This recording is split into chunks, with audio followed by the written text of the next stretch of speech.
And in the world of AI, where we're about to go, where synthetic content means less and people are starting to become desensitized to it, the humanity of there's a real person behind this, with something written by a real person, with the wisdom of your 10,000 hours, that's going to cut through the noise. That's the thing that's going to make all the difference. That is the differentiating quality that wins over the next 5 years versus trying to chase a chatbot that shouldn't be a chatbot. Step into the world of success with your brand amplified, the ultimate podcast designed to unravel the intricacies of thriving businesses. I'm your host, Annika Jackson, and I'm on a mission to uncover the stories, strategies, and secrets that have propelled entrepreneurs and business leaders to success. 25 years in digital will either make you cynical or make you wise. My next guest shows wise. He's one of the original co-founders of Conductor, one of the world's leading enterprise SEO platforms, where he spent over a decade as chief evangelist, building a 65-person global team, working with Fortune 500 brands and watching the company navigate a WeWork acquisition on its way to a $500 million plus valuation. Today, he's the CEO of VibeLogic, a digital strategy firm built on a simple but uncomfortable truth. Most businesses are invisible to the very customers who need them most, and they don't even know it. He's also a husband, a girl dad to a 5-year-old who has absolutely zero respect for his calendar, so hopefully we'll get this done before she comes home from the park, and someone who openly admits he's still figuring out how to be a human being instead of a human doing. That last part is a big part of why I wanted him on the show. Stephan Bajaio, welcome to the show. Anika, thank you. That's a very nice introduction. I'll do my best to live up to it. How's it? Well, I want to talk about the origin story, right, that nobody tells. The founding of Conductor is interesting, but it's not the most interesting part. What happened inside the run, the identity, evolution, and the cost is. You've described yourself as someone who wore a lot of hats at Conductor, but the chief evangelist title stuck. So what does it actually mean to evangelize something in your own hands without it becoming performative? Oh, I'll step back for a second. Everything I ever built at Conductor, and I was officially a co-founder in title, but not in the same way as, let's say, somebody who gets to ride off into the sunset at the end of the thing or whatever, but nonetheless a shareholder and someone who had tremendous stake in it. And the reason I preempt all of that is my title became something I had to earn. So the co-founder aspect of my title was something I had to earn. When we reconstituted the company, which Conductor had many incantations or versions of itself throughout the 14 plus years I was there. But when we first founded it, everyone who was left from the original company of Link Experts, who was not sold off with the business, which was myself and about 20 some odd other people, were all named co-founder in title and in shares to some degree, more token than otherwise. We could say that was a way to keep people there. We could say a lot of things if you want to be cynical rather than wise. But I looked at it as an opportunity to say, okay, what if this was my business? I do have shares and I was given more over time and I got percentages of the company. And ultimately, it was, what am I doing to make this work? This is mine. How do I own it? Not to mention, most of my companies or my clients were Fortune 500 Internet Retailer 1000. So in order for me to walk into the room, which by the way, I still have imposter syndrome to this day, but in order for me to walk into the room, that title meant a lot. That title let the CMO of Logitech let me into the room, or the CMO of Shutterstock, or the entire C-suite at StubHub, right? And let me tell them what I knew. Now, the interesting part about how we built things at Conductor, oftentimes, Seth was the original founder of the company. And I would always tell him, because I'm ADD and I'm better at setting ships to sail than I am bringing them back to harbor, let's build this. We need to do this. There's a need. So the first need I saw, the people selling the product or the account management group couldn't be the ones to upsell. Didn't make sense, wasn't working. It was a trust issue. It was an inability to renew. And I said, Seth, let's do this. And of course, Seth said what he always said to me: prove to me it can happen. Go do it. said, okay, well, I currently have a job of managing this team, but I guess I'll do it as well. And that's every time I would go and do the job myself, prove that it worked, and then hand it off to someone else, right? Who could carry that ball, build out the teams, do a lot more stuff than I could. I'd say the biggest version of that was saying we don't have enough SEO power inside of an SEO product for enterprise, where we're handing them the keys to, let's call this a fancy race car or a Ferrari. And these people on the other side of the phone, frankly, are like 16-year-old learner's permit kids. So like they shouldn't really have the keys to a Ferrari, let alone should they be leasing one? So it became a thing where I said, okay, well, we really need to get the internal knowledge in place. Let's start from zero as usual. Seth goes, go start it. So me, two kids, one job out of school, are doing keyword research until 87% of new businesses adopting that as part of their onboarding. They're buying it literally. So we're like, oh, no, well, they shouldn't have to buy it. Let's make it part of onboarding. Here, you guys will get the credit for bringing that in. Okay. Then it's managed services, then. But what was the reason why I've taken you down such a long path is not just because I'm long-winded, but it's because you need to understand that I grew up in a time, place, and space where I was doing an educational process with companies that were too big to understand what was at their disposal. So the SEO inside of every one of those companies was a lowly, hey, Jeff knows HTML. Let's bring him in as the SEO, right? Jessica's been running they don't all start with J's, I promise. Jessica's been running she's a general marketer here, so she knows how to do paid. Let's bring her in on organic. And it was basically this like fill in the blank kind of situation. And I kept trying to speak truth to power in saying, guys, you're missing it. Like there's so much more opportunity here. The search engine, no one lies to it. It's an engine of intention. And what they find is transformative to your business, not because you're just selling, but because you can solve, you can build relationship, you can do things in a digital way that you can't otherwise do. And it's at your disposal if you choose to open your eyes to it. But unfortunately, they treated it very much like a channel. So that led to evangelism. It led to this idea of, okay, I've been doing this. By the time I became the evangelist, I think it was the last 5 years, let's say, of my time at Conductor. And I had so much experience with all these companies fighting uphill, Sisyphus like pushing the boulder, that I could point out all of their shortcomings like very quickly. I could show them that the professional services team had given them recommendations for content or strategy or technical, and how few and far between were actually able to fulfill it, which really showed these large companies, you're a cruise ship and it takes 40 people to turn the boat. And right now, your competitors are speedboats and they're able to disrupt you at any given moment. You're wondering why you're not successful. And even in the state we're in, we still can't get the 40 people to turn the boat. So like, that was a little bit of why I felt the need to be the one charged with field, loyalty, brand, marketing in that, and thought leadership marketing, really. And I was given the right to speak on stages all over the world and paid to do it, which was nice. And I got to support the company I'd helped build for, over a decade and try to influence the SEO industry in a way that allowed for them to see further than just the channel they were stuck in. Maybe I made a little difference. Maybe. Yeah. Well, I would argue that you made a pretty large difference, but you mentioned that you had imposter syndrome and that you still have it sometimes when you walk in a room. Talk to us about that. Sure. I mean, I think if you don't have that, honestly, if you don't have that, I'm worried. And I mean that in the best way. Like as soon as you start believing your own press, it's the beginning of the end, in essence, right? You've crescendoed, like it's done. And that's not to say confidence isn't possible, but it's just to say, like, are you coming at it with a sense of, I don't want to be the smartest one in the room. I shouldn't be the smartest one in the room. As they say, if I'm the smartest one in the room, I'm in the wrong room, right?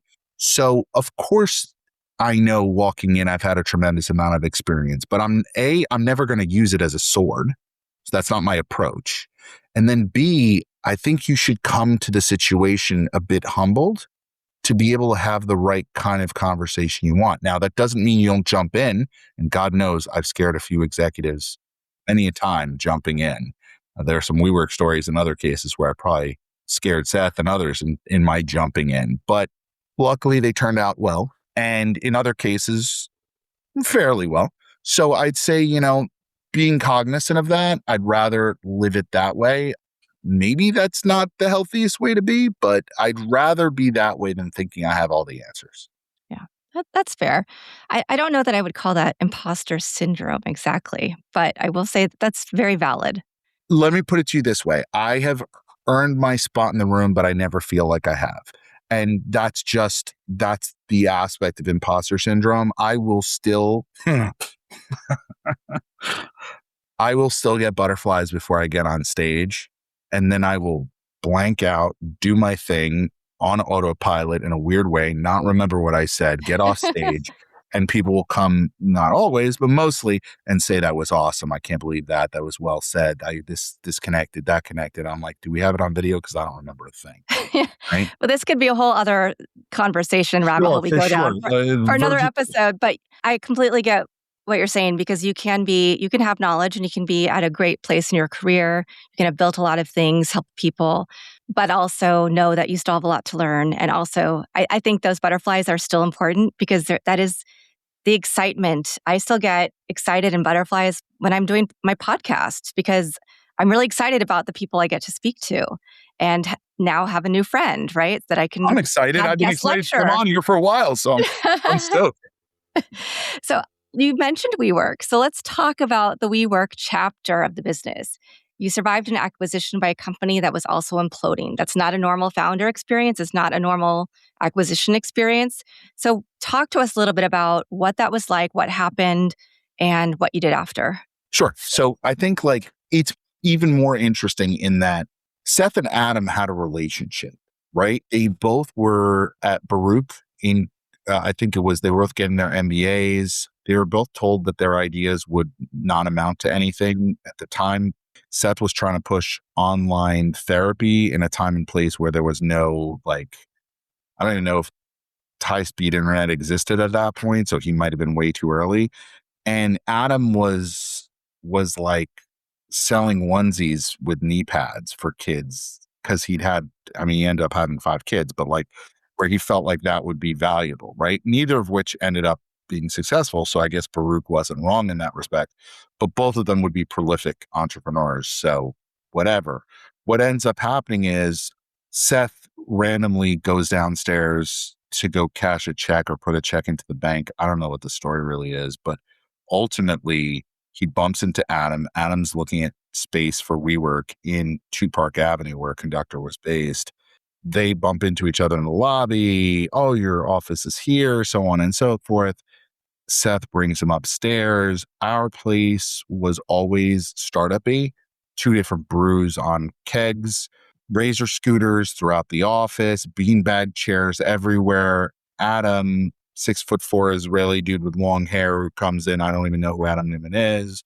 He's, I love the feeling. Your place is amazing. It's the vibe, And so the story is he asks Seth, take me to your smartest marketer. And so he somehow takes him to me. And I'm like, oh, and Adam's showing me the app on his phone, which is the app for WeWork, and how you can find people in your building that can be a designer or this or that. And he's showing me community in essence digitally.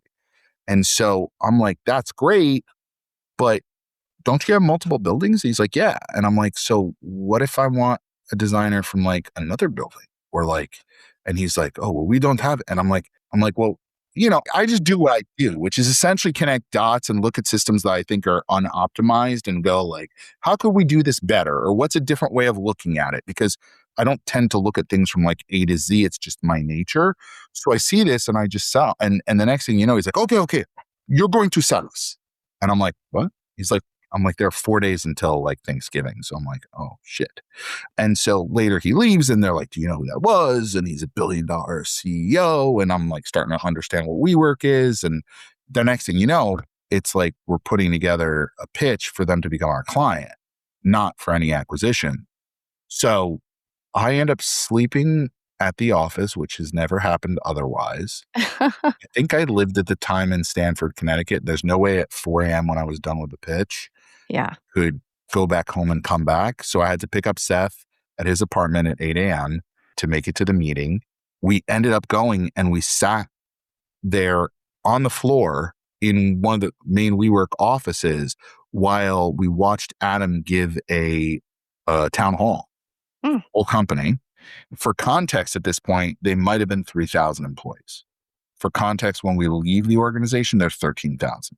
That's about 2.5 years later. So if that gives you a sense of the rocket ship, which also leads to the demise in my mind, right?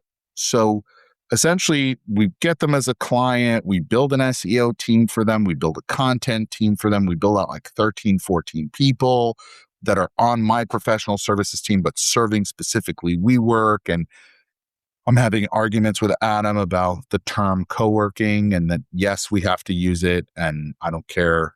Like, this is where I will die on this hill. Like, we're not doing it any other way. This is the vernacular that's used. You can tell me you want to change it. That's fine. But I'll need millions of dollars of budget to convince the rest of the world to use other terms. Right now, this is what they're looking for. This is what we need to be. And going through that process, Seth and I got to experience WeWork, drank from the fire hose. Seth much more than me in being close with Adam, but I was involved in a whole bunch of stuff. And then ultimately the purchase, which I think was well-intentioned. And we definitely got in there and got our hands dirty in whatever ways, shapes, and forms we could. But I don't think the vision was clear as to what we would do within the company. I think there were a lot of ideas, but again, ideas weren't lacking, and even the ability to fulfill them wasn't necessarily lacking at WeWork. I think the ultimate cohesion of the direction was missing. But I will tell you this, to this day, Adam he vibrated on another level. He's unlike any other human I think I've ever met. I safely say that with no offense to you or any other human for that matter. It was just after the first meeting with him at their office, you vibrated. You felt a different sense of things. You really believed his belief in the ability to change the world. His intention seemed crystal clear. And I think a false bill of goods has been thrown in this whole situation in the way it's been portrayed in the news and in media and all that stuff, because I really do think Adam felt he could change the world. And I think he was trying to. I think it's very hard to grow any company at that speed, to do it effectively. I mean, every meeting I went into, there was the VP of something or other from Amazon or PayPal or eBay, or you name the big company of note. And these are all the new X at WeWork or the new Y at WeWork, and nobody has tribal knowledge because no one's been there. The people that have been there long enough, there aren't enough of them to be in all the meetings. So you're walking in and every single meeting, I'm meeting a new executive who's now charged with a new thing, and I'm like, this is not possible. Like this isn't, how is this going to work? Right. I've seen scale before. I saw it during the .com boom and bust, but I'd never seen scale at this scale. And so it was so massive and so appealing in many ways, but it also was just difficult to understand, like the magnitude of it, the capability of it, their ability to open locations and more and try and do. And I mean, every good intention, really every good intention. So I have no ill will whatsoever. I'm sure everyone's had different experiences in their careers and WeWork and so forth. But from where I sat, it was a very unique, interesting experience I wouldn't trade for anything. And while financially it didn't end up being the best thing for me at the time, our ability to buy back the company before the S1, which is what happened, was a little bit of kismet. It was a little bit of like strategy on Seth's part. It was a little bit of like, I'd say, dumb luck. And ultimately it put us in a much better position. We were able to grow the business again at a better valuation, at more ownership, and take that on to a nice $500 million mark, at which point I was a bit long in the tooth and it was time for me to move on. And I said, let's go see how the other half lives, and became a CMO at a software company just to see how that was for a hot second. Yeah. Well, you just said a lot about culture. You said a lot about scaling quickly without that institutional knowledge. And one thing you've talked about in that time was also building teams that outlast you. Yes. Can you talk a little bit about that and what that means to you and why that's so important? Well, I mean, I think it's great that You could claim that people who were at these big companies chose to go to a WeWork, for example. In my case with Conductor, I was far more proud, and not to take this the wrong way, but I was far more proud of the number of clients that ended up coming to work for us. So, like, not that we ever poached them, we never did. But so many people that worked adjacent to us wanted to come work with us. And that was like the best award. We got lots of awards for best places to work and so on and so forth. But to me, that was the clearest testament. And where they went afterwards was also the clearest testament. So I never held any sense that this was to be your 14 years. For me, it was. For other people, it could be their 3 years. It could be their 5 years. It could be their 1 year, right? But as long as the time in which they invested gave them more than what they put in, and I don't mean that in dollars, I mean that in growth, then it was 1000% worth it. That was all I ever really wanted.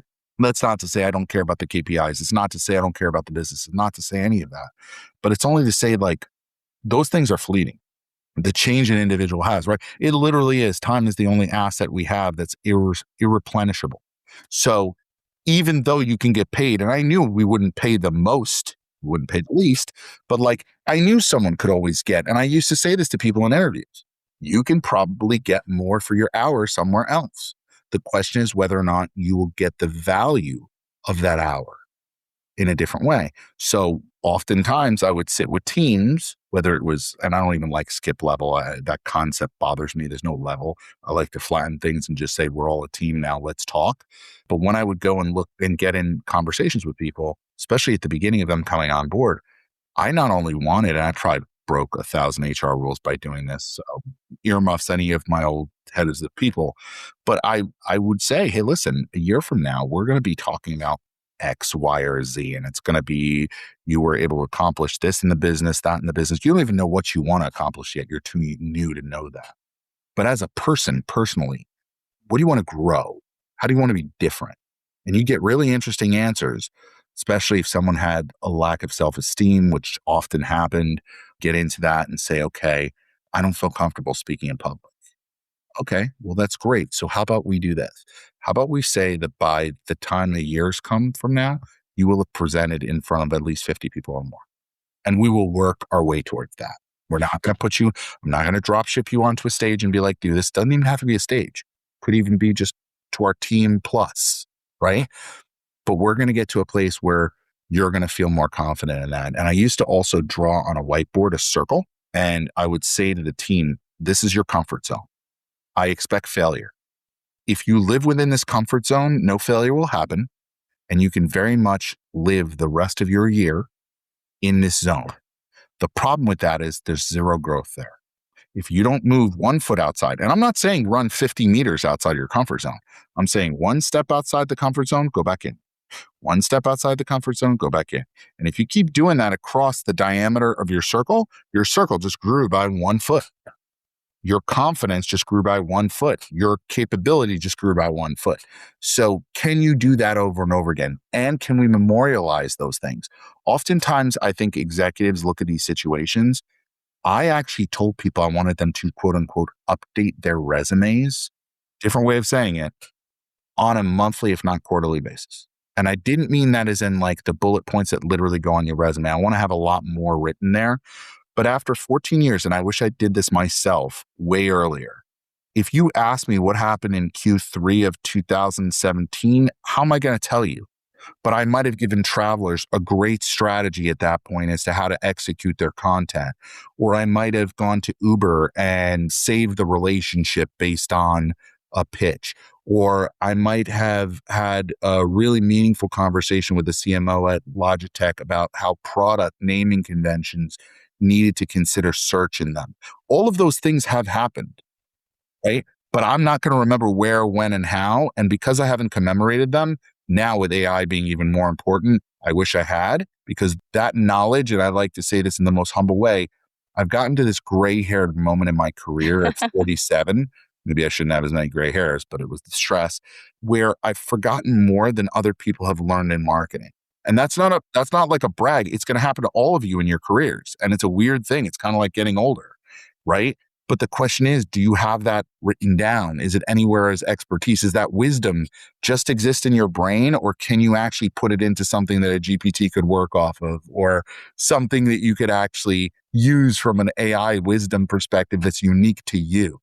That's really where I like to go with companies and think about what they have that's unique in this new world is, do you have that? So asking my folks along the way to do that, I think was hopefully fundamental to them in saying, I'm not worried about you getting poached. I'm worried about you not reaching your potential. It's such a good point you make there. But I do have a follow-up question to that, because you did have a podcast when you were at Conductor, correct? Yep. So that, and I'm... Ew. Okay, so you had 2 podcasts. So that is information that is memorialized. Oh yeah. Like if actually, you know what's amazing to your point? And I have more than that. I have recordings. Yeah, I'm sure you I have recordings of all the stage speeches and whatever else. Now we don't pay for transcription, so that's even greater. But I feel really bad for every company that was in the business. No one mentions that, by the way. They're the ones that silently died in this whole process. But you know what's really funny is you can actually go back to my Search from Home podcasts, and you will see. And again, one of my, if we're going to call them superpowers, we used to use that term a lot at WeWork. One of my superpowers would probably be seeing around corners.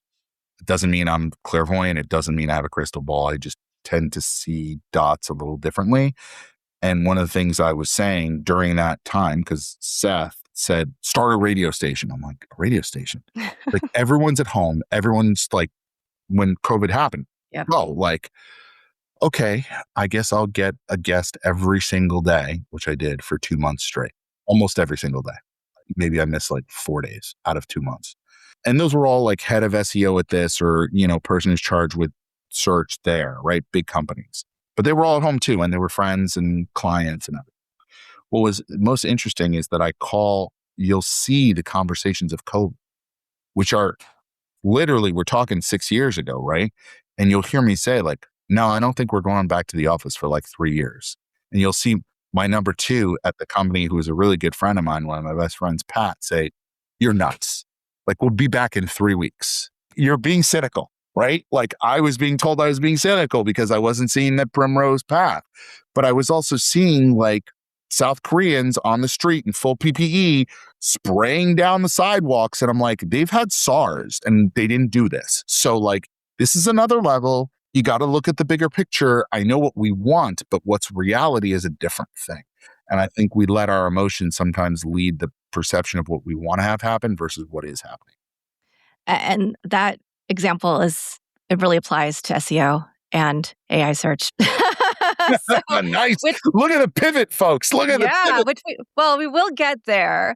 But I also wanted to talk about, you started at Yahoo, you moved on to these companies, you then went and decided, I'm ready for something new. So you became CMO at Turno. Now you're CEO of VibeLogic. What were those transition points like for you? What was that decision-making process like for you? And then, we will get into the AI conversation. Of course. Listen, the Yahoo thing was easy in that I was tired of yelling into the void where I literally had enterprise companies asking to pay for a solution I'd come up with that wouldn't have required a lot of dev and or design work for Yahoo. I literally just I was at Hot Jobs. I wanted to make branded job board listings. I taught myself how to do HTML to do it and was like, here, look, these are all branded with their logos. When you click on the logo, it takes you to the website. We have code that'll track everything they do. These will be a lot more worth it. Hey, Siemens and Marriott and all these other companies have already told me they would buy it from us for more. And God forbid I try to get a meeting with my director, my director's director, VP, whatever. It's just, again, the largest companies in the world are echo chambers, and you could invent fire in them. No one would notice. So the dismay I'd felt around that at large enterprise corporations put a chip on my shoulder and said, not doing this. And I followed some really smart people to a company called Link Experts that later would become Conductor. So that was really that transition. The transition from Conductor out was incredibly difficult. That was to this day, it's still kind of a thing on my psyche, even though that was in 2022. And by that, I mean, when you invest yourself in a way, shape, and form where you become the evangelist, right? The differential between the company and me at the time in the industry and everything, synonymous. People thought I ran the company, even though I wasn't the one. Seth ran the company, but I was the one on stages all over the world, having those conversations, meeting people, doing those things, coming in, teaching Brother or HP or others or why search mattered and all that stuff. So letting that all go, it honestly, it becomes a question of ego. Like people don't want to say that, but that's what it is, right? Who am I if I'm not the co-founder or chief evangelist at Conductor? And again, it comes in with that imposter syndrome, right? Have I earned the right as Stephan Bajaio to walk into the room irrespective? And how much do I need to lean on my past in order to find my present or my future, right? And I think that's something that really was pushing me towards ultimately becoming an entrepreneur on my own, meaning like I would start a company like VibeLogic myself and own that narrative more, simply because trying to be the co-founder I was given in title was not the same as being the co-founder. Exactly. And I had to come to terms with that. It was very cool to do the CMO thing for a little bit. Ultimately, it was a good experience. I think it allowed me to directly impact things in a more effective way. There were downsides to it as well, I won't get into, but I think ultimately it all led to here. Where's here? I think we're still figuring that out. We're 2 years in. We're growing at a decent pace. My intention was never to build an agency ultimately. I wanted to build more software. Even that, to some degree, I'm not 100% sure of with AI and everything else happening the way it is. I think the world is in a very uncertain state, and I think it's okay for a business to be that way as well until we define really where we want to be. Right now, web presence intelligence is one of the most important things in my mind, and it's so funny. This is a concept in different name that I've been talking about since 2012. And again, talk about seeing around corners. Literally, the moment and the medium are meeting each other at this AI inflection point where the supply side of search results and what comes back in AI that I've been talking about trying to influence this whole time is finally meeting. And I've created reporting and other things that give marketers a sense of what that looks like without trying to day trade it, which a lot of other people are trying to do. And I think that's a really cool thing. So I think playing with that a little more, but I also think thought leadership is a very big portion that right now I'm thinking about throwing a lot more effort against. It is shocking to me, Anika, how many companies I will look at their About Us and we've got a piss poor leadership page. It might have multiple leaders. They don't even have their own bios. When they do have their own bios, it's just like slop. They don't have video. They don't have articles. They don't have authorship. They don't have EAT, as we call it in search. And it's like, hold on a second. I literally have a client who's got the CIO of a major airline on their board, and they don't have a full profile for them. Now, I'm going to change that, by the way. Shortly, I'm working on that, right? But it's like, guys, like it's an embarrassment of riches what some of these companies have in terms of wisdom and leadership and knowledge. Or if you're a service company like a consultancy and your people you're not even showing off the product in essence, like and in the world of AI where we're about to go, where synthetic content means less and people are starting to become desensitized to it, the humanity of there's a real person behind this with something written by a real person with the wisdom of your 10,000 hours, that's going to cut through the noise. That's the thing that's going to make all the difference. That is the differentiating quality that wins over the next 5 years versus trying to chase a chatbot that shouldn't be a chatbot. Interesting.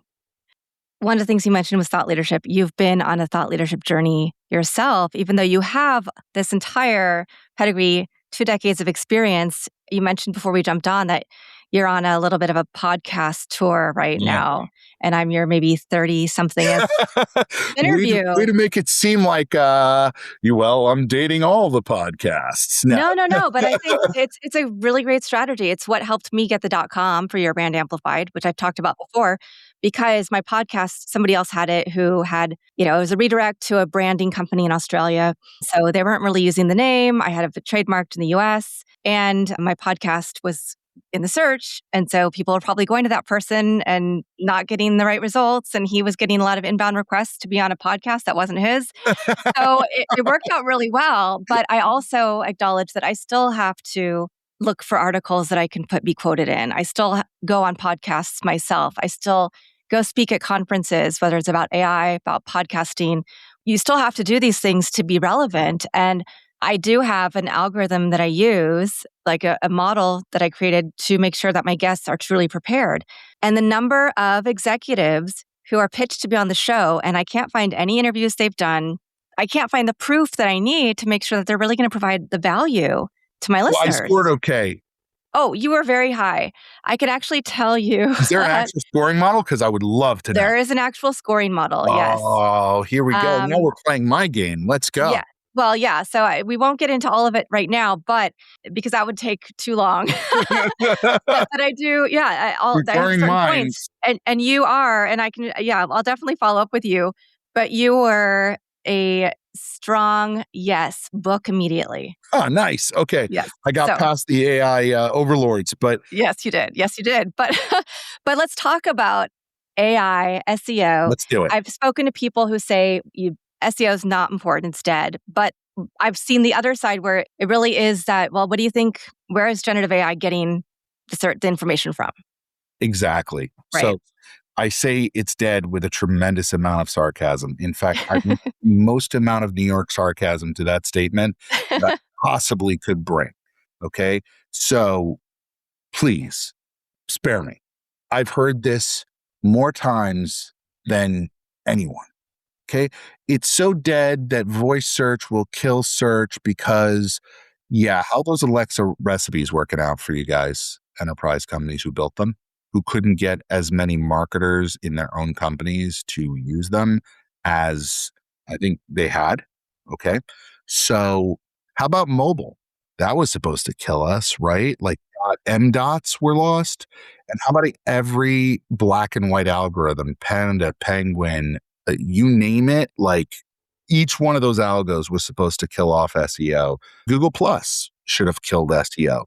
Like it's so long in the tooth that it's a joke. Honestly, it's a joke when people try to approach this with a dead. And you know why? Because the O is the only thing that exists. The rest of it is questionable.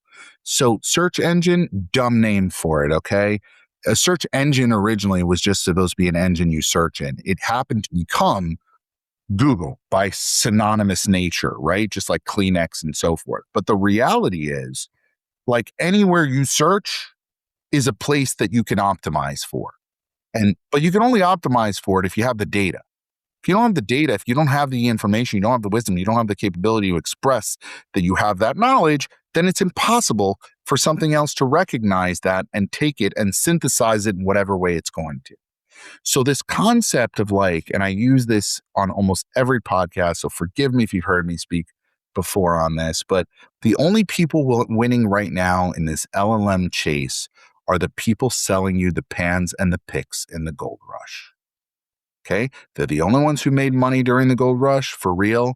And it's the only ones making money now. You can go and try and stake your claim on something that won't even look like this in 5 to 6 months from now, let alone 2 years from now. And you're going to devote hundreds of thousands of dollars to do that.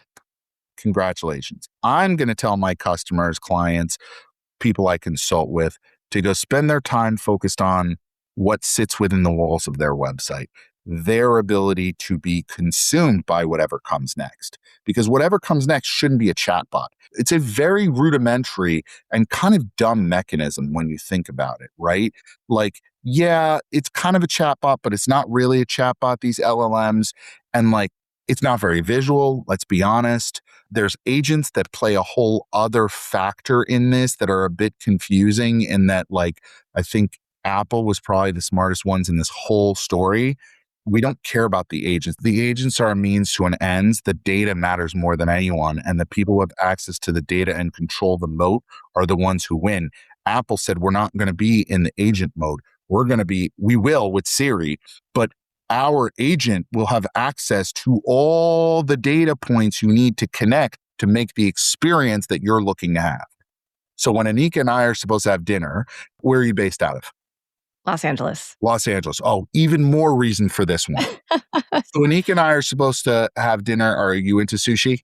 Yes. Awesome. So am I. So we're going to go to Nobu, let's say. Wow, we're going for the nice sushi place. It's probably better, but whatever. I don't know LA well enough for sushi. We're going to go meet there. Here's the problem. I'm driving from one end of LA and she's driving from the other. And if you've ever been to LA, you understand that that could mean hours of difference. Now, my Waze is on and her Waze are on, right? She's using Waze, I'm using Waze. Google has the fact that we have this dinner set up, so it knows that we're both going to be in this same place at this restaurant. OpenTable has the reservation booked by her, and we're supposed to meet at the restaurant, except I'm going to be half an hour late. So now, by the way, also a New York thing, not you guys all do valet out there, but in New York, we actually have to book like a garage, right? So you're like frantically at 60 miles an hour trying to find Spot Hero, which doesn't know where you're going and doesn't know where to book it and so forth. But now think ahead. Predictive AI is where it goes. It's the layer you don't need to work with because it's intuitive. It's not asking it to go be the agent. It's letting it do what it should do based on the needs and then getting confirmation from you along the way. So it's the fact that I'm going to be late. The place that we're going to, Nobu, doesn't have a reservation holding past a half an hour because it's fancy enough. So it's giving us an alternate same level restaurant with same price point and or reviews, offers that to Anika saying it's within a 5 to 10 minute radius of there. Are you good with that? By the way, we're booking a discount for you and Stephan at the garage that you're going to park at because you're both coming to it. And as long as you guys are good with it, just press a button, it'll all be taken care of. My Waze switches, and we're both driving where we need to be. That is where AI needs to be, not... That is such a good use case. Love that. That's the thing, right? Oh, and by the way, it knew that it was raining, and it knew that when I'm driving towards the evening on a Thursday night for a business dinner, that I enjoy listening to a certain music because Spotify has tracked that over time, knew the weather, knew the distance, knew what my calendar said, and it pulls up EDM driving music because it knows that that's what I enjoy listening to while I drive. Like, that is the stuff that you don't need more decision fatigue. All of the agents right now, to some degree, are creating more decisions. They are. They come back with do you need to do that? And you still need to, and you've got to craft it, and you've got to... All right, that's not to say AI doesn't have its place. That's not to say don't mess with agents.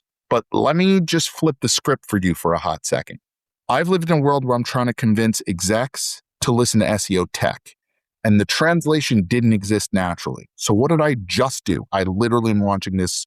By the time y'all are hearing this, it already exists. I can't tell you the URL because I don't know. You can look it up and you'll find SEO tech to exec translator. What did I do? Well, I made it so that if SEOs go to this calculator, which is all based on a glossary and other things I already had as data, and I said, okay, Claude, let's build a self-contained set of code where if you enter words like canonical, which raise more wristwatches than eyebrows, okay, and you're going to lose your execs in the room when you do this, you type in canonical, this is the way to say it in layman's terms so an exec will understand. So it allows them to do that. Now, on the flip side, it even lets you like add them to a list and then download it. So you have this list that like tells you all the stuff. Another one is the exec on the other side gets this email from their SEO and they're kind of like, I don't want to say embarrassed, but they're probably not prone to asking like, what did you mean when you said crawlability? What did you mean when you said crawl budget? What did you mean when you said canonical? What's a 404? What's a 301 redirect? So they just take the text from the email, they dump it in, and it finds those words, and it shows them in layman's terms what they are. Now, why do that? Because I have an interactive piece of content now that isn't about ranking, it's about providing value. I am now able to provide value to an SEO and a CMO with a piece of content that I could have written and have written as an article that will not be read. But now I give it to you in an interactive format, second coming of the internet, right? Whoa. But the reality is there is probably 1,000 pieces of data that are sitting languishing in the content format of written on your website right now, and you have not tried to convert them into interactive content to make a additional piece of content, right? We do it with podcasts. Anika's got like 700 ways she's going to repurpose, hopefully, this podcast into social snips and blog posts and other things she can do with it, right? Why in the world would we just like let this flat text live there and not think that AI could actually be a way to make it a better user experience rather than just trying to hunt down, if someone searches this product, I got to be the one that gets named. We are going to do to be continued. So, but I have way too many more questions to ask you. No, this is fantastic. I love this. But just for my audience to know, because I really want to get into more about what you're doing now. And a whole bunch of other questions that I didn't even get to. So, I told Stephan, thank you for this episode. And this has been really fantastic. I love talking about business strategy, digital truth, humanity. I want to get more into that conversation. We're going to talk about, chasing the right tools, not just chasing AI tools, making sure that we're not just treating our websites like digital brochures. So for those of you who are waiting for part 2, in the meantime, you can visit with Stephan at vibelogic.com, find him on LinkedIn and the YouTube channel at VibeLogic. Links are all going to be in the show note. And if this episode moved you, share it with one founder who needs to hear it. That's how we grow. I'm Annika Jackson. You're going to hear me back with Stephan very shortly. And thank you for being here and tuning in. Thanks for listening or watching to this episode of Your Brand Amplified. Don't forget to leave us a rating or review on your favorite podcast listening platform. And if you want to learn more, check us out at yourbrandamplified.com.